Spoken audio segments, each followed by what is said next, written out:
back, Darren. Have a rest. Oh, that was tough work, Hex. How did you go? Pretty good. I always get excited with the new console, and now we have the Ouya. The Ouya is an Android console, but we don't mean Android in a robot way like Darren. It's an operating system that powers some smartphones and tablets. The Ouya uses that same Android software to power this console for your TV. Because of this, a lot of the Ouya games are ports from smartphone titles. Affirmative. Except now these games have been tweaked to use the Ouya controller. Speaking of the controller, can I? I don't like it. So the shoulder buttons just feel horrible, and the thumbsticks aren't really precise enough. Plus the buttons kept getting stuck under the faceplate.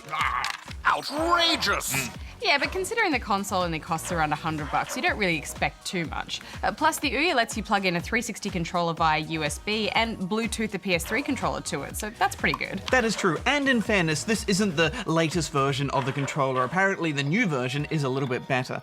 I am impressed with how much they managed to pack into this tiny cube. It's got USB, Ethernet, HDMI, but you can't play games online with this console, and it's got no disk drive. Oh, that's because the console is completely digital, just like me. All of the games are downloaded from the Ouya's store menu.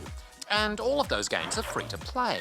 Well, kind of. Some of the games are free, but some will only let you play a short demo before asking you to pay for them to continue, which I thought was a little bit sneaky. Yes, I don't like games that hold you hostage. I also thought it was a bit frustrating that you can't see the price of the game until you've already started playing it.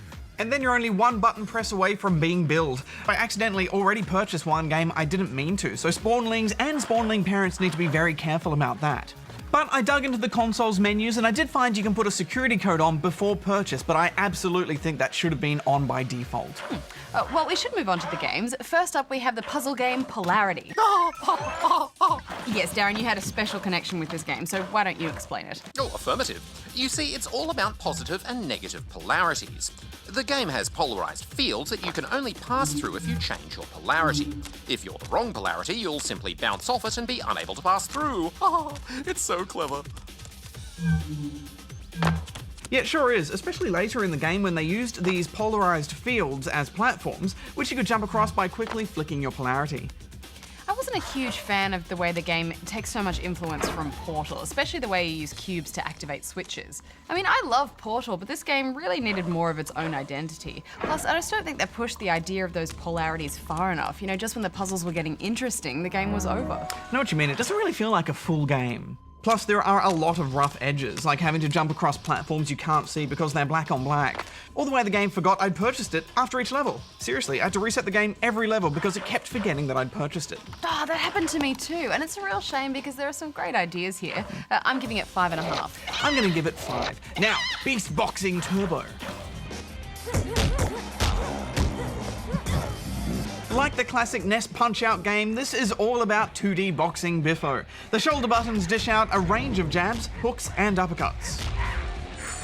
I did find the game quite difficult at first, especially as the enemy monsters have super moves and you don't. But after I unlocked some tutorials, I was soon a boxing champ. I did like the handy graphic in the corner that showed you when your opponent's guard had been lowered. Then I could get a hefty combo in. There are a lot of amusing beasts to box against too. Although I'm not sure why this guy is wearing glasses in a boxing match. That's hardly safe. But Hex, I think it's time for the judges' scores. Ooh. 7! I give it 7 out of 10 rubber chickens. Well, this was fun, but not quite a knockout, and I think that sums up the Ouya in general, really. I mean, there sure are a lot of games for it, but none of them really stand out from the crowd. Yes, I hope some good indie developers get behind the Ouya, because I like the idea of a free-to-play console, if it's done right.